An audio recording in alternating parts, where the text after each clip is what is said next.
What's up, everybody? Welcome back to your favorite New York Jets subscription podcast, Badlands. I'm your host, Joe Caporoso. It's draft week, Sunday. I can't say Sunday AM coffee. It's like a Sunday nightcap before the entire week of content hits at Badlands. That's patreon.com/BadlandsTOJ for daily content, podcast, videos every single day, reaction every single pick. If you're watching this on YouTube, it's all those faces you see in the thumbnails. We'll be dropping all the content all week. And if you want to come hang in person, Thursday night at Reds by MetLife Stadium, go to badlandstoj.com to grab a ticket. We'll be doing a live podcast, watching the draft, watching some playoff hockey, eating, drinking, all that good stuff. Hope to see everyone there. What I'm going to do tonight is answer a bunch of your Discord questions, most of them on the NFL draft. Again, if you join at patreon.com/BadlandsTOJ, we have a Discord. It's got I'm looking at it now, 900 people in it. And it's a great area of discourse for Jets and Jet fans. I'm certainly enjoying it. Anyway, we're a few days away here. Speculation all over the place. I would say right now, the presumed most likely pick for the Jets is Brock Bowers, but by a very, very narrow margin. I think there's certainly a world they get Rome Odunze, even if that's via a small trade up. I am not writing off an offensive lineman in the first round. I know I'm saying a lot of possibilities are out there, but there are. And it could be Fitano, it could be Fuaga. I do think Bowers and Odunze are the two most likely people they're going to leave the draft with, even if that requires a slight trade up. First question from Cappy77. If you ranked all the wide receivers in the last 3 years based on draft grade, how would the top five look? Where would Garrett rank? So basically, how does Garrett rank against last year's first-round crop, which was basically JSN, Addison, Zay Flowers, and Quentin Johnson, I believe, were the four who squeezed in. And then this year, you're looking at MHJ, you're looking at Neighbors, you're looking at Dunze, you're looking at Brian Thomas Jr. I think looking within the lens of this year, I think as a pure draft prospect, Garrett probably is like 2A or 2B in this class. I think MHJ would be the highest rank still. I think depending on your personal flavor, whether 2A is Garrett, Neighbors, or Dunze, I think Garrett was probably the guy I would have there. And I think as a draft prospect, Garrett was better than JSN, Zay Flowers, and Addison. And those guys were all really impressive as rookies. And I think they're all going to be good pros, but I would still take Garrett over them going forward. So I think he's like 2 or 3. Some people would probably have him a touch lower, depending on what kind of game you like. If you want someone a little more in the mold of a Neighbors than a Garrett, but I think anything lower than 4 is probably too harsh. I'd have him at 2 or 3. So he holds up well. And if the Jets do get a receiver, if they get a Dunze, I still think long-term you're looking at Garrett being the 1A to a Dunze's 1B. You get Marvin Harrison Jr., maybe that's a different conversation. But let's see. Next one from ToryGoget. It seems like we're talking either receiver, offensive line, or tight end in the first. What would be your contingency plans for each of those positions if they are not the one taken in the first round to make you feel better about them heading into the season? The Jets don't go wide receiver in the first round. Let's say they add is like a nominal late round pick. I would probably go sign Tyler Boyd, and I would probably also sign Odell. I know that might seem like overkill, but to me it's not, because right now Allen Lazard is really penciled in as a starter on this team when you go 3 wide, and I worry about Mike Williams' health as the true number 2 receiver. So I think Boyd gives you a really stable slot versus trying to stuff like a version of Lazard or Xavier Gibson into that role. And I think Odell, you're getting him for pennies at this point, and there's some upside there. I think if the Jets draft a receiver, they could still end up getting Odell on some type of low-cost deal. So those would be the 2 main names I look at. Darius Slayton's another name out there. Maybe they try to get him away from the Giants. It's not a ton of flash, but I think those are 3 options. Offensive line, Andres Pete, Bakhtiari are kind of your 2 main names that I think you'd hear a lot. Pete, I'm more intrigued by than Bakhtiari. A little more versatile, a little more durable. Bakhtiari is still probably going to happen no matter what happens. I think they'll sign him right before training camp as a depth option. So I'm keeping an eye on that move regardless of what they do. But if you don't go offensive line early, get another veteran or 2 in here. It's probably just going to be 1 veteran, so maybe you end up going Pete just again because of the versatility. Tight end's unique because Bowers, I don't really think of him as a tight end. He's just sort of a unique pass catcher weapon on offense. I could see the Jets maybe getting a Mercedes Lewis type if they don't add a tight end at some point and that they kind of like restructure how they plan to use their offense. Obviously not a comparable player at all to Brock Bowers, but then you maybe have a bit of a different approach about how you're going to handle the quote unquote tight end room, which again, I don't even really think of as Bowers being a part of because he's a little bit of everything and just an offensive weapon. So those are some names I'd keep an eye on. Next question. On defense, our team has a clear identity. On offense is starting to take shape. Fingers crossed. What would your ideal identity be for the Jets offensively? As great as Aaron Rodgers is and as good as we expect him to be this year, I kind of still think right now everything starts and runs through Breece Hall. That's how good I think Breece Hall can be, especially if he is being used as a pass catcher the way he was down the stretch last year. I think you are leaning on Breece in the running game and the short passing game to open up what should be a lot of very favorable opportunities for Aaron Rodgers and Garrett Wilson and eventually Mike Williams down the field. So I don't think the Jets are going to come out, nor do they want to come out at Rodgers' age, coming off his injury with some of the questions that still linger on the offensive line, having Rodgers slinging the ball all over the field 50, 60 times. If they need to, they will, and maybe later in the year that becomes more of a thing. But I really think they want to run a lot of the offense through, get the ball out of his hands quick, let Breece Hall break a few tackles and go crazy. Same deal, and Rodgers is going to want to do this too, and will be able to recognize protections and blitz packages and get rid of the ball fast and let Garrett Wilson go make a play. You saw this in the little action we saw of him against the Giants, just sort of that quick check at the line, smoke screen, 15 yards for Garrett Wilson. These are not going to be long, slow developing plays. You want the Jets to be an up-tempo, quick-hitting offense led by a running back who could be the best running back in football next year, who is running, who is catching the football, and the Jets are just unpredictable because they have guys who can move all over the formation. Breece is a running back, Breece is a receiver.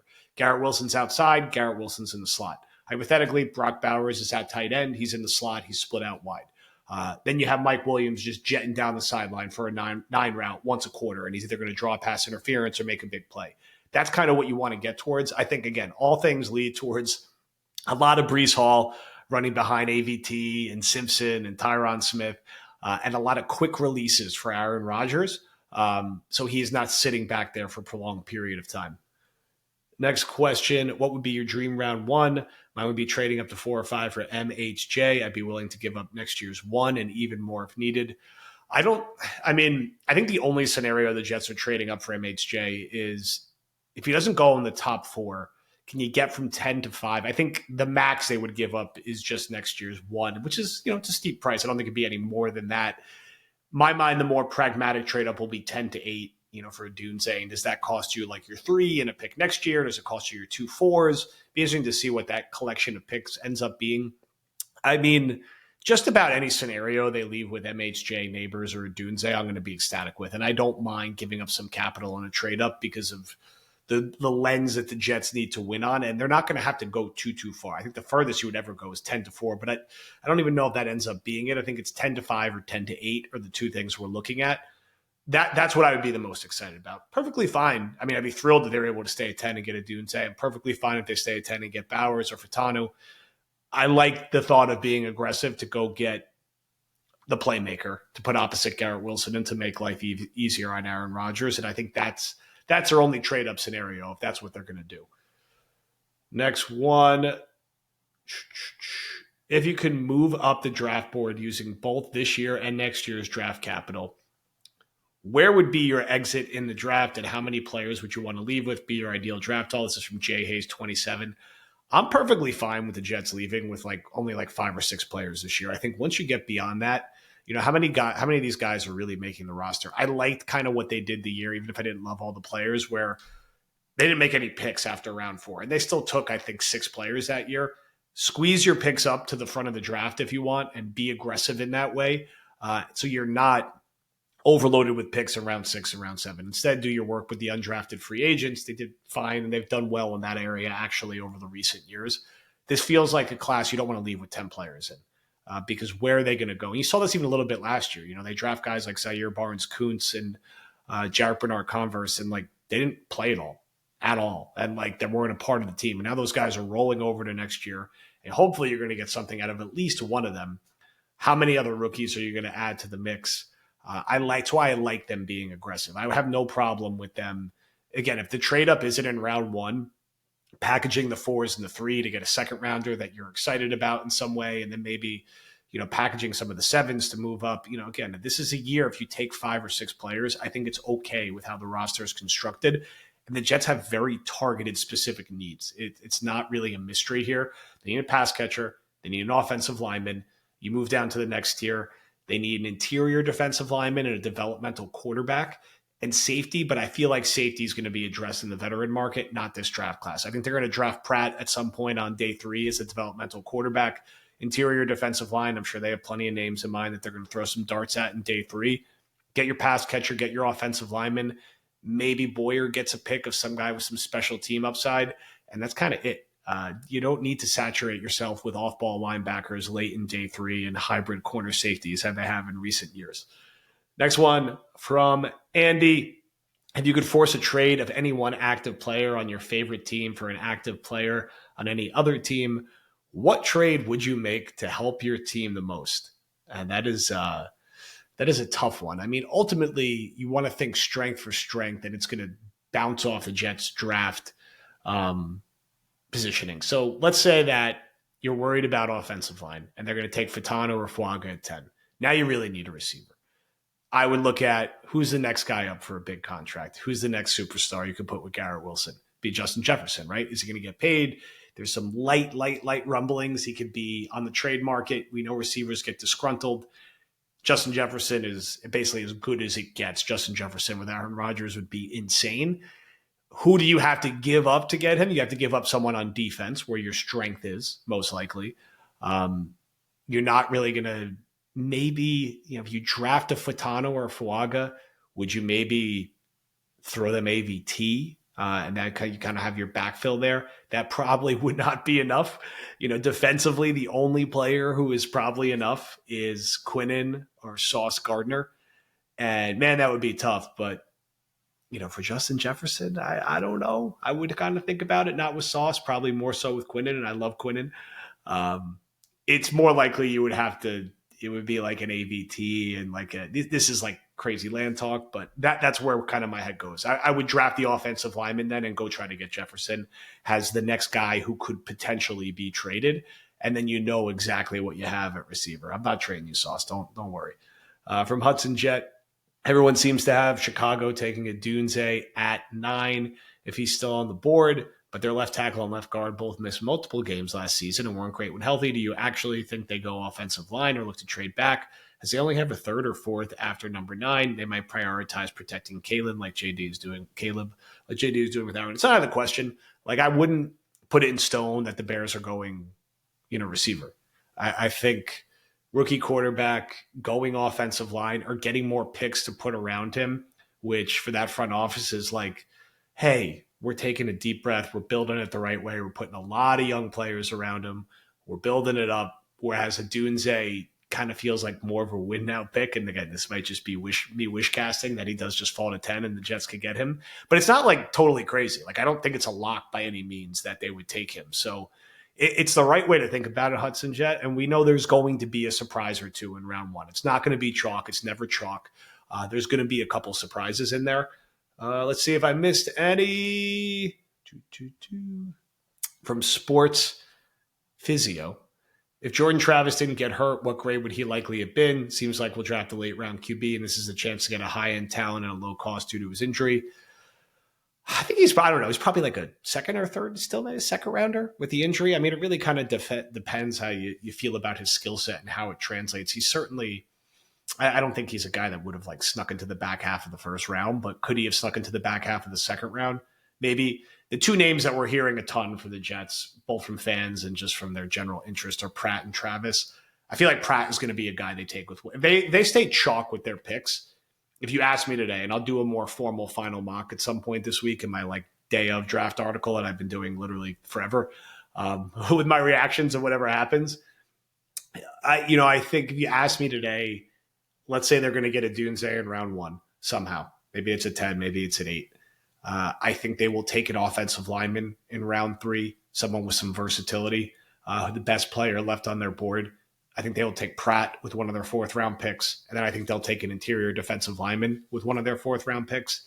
After that, I think, you're just kind of throwing darts at, maybe guys who would contribute on special teams, and they have a lot, they have those late round picks, but that's kind of where my head's at. You're going to get your first 4 picks are going to be in some order: pass catcher, offensive lineman, developmental quarterback, and interior defensive lineman. So that's where I am recording this Sunday night, heading into draft week. So again, check back on the feed. You're going to have other guys in the feed Monday, hosted by Jake and Paul.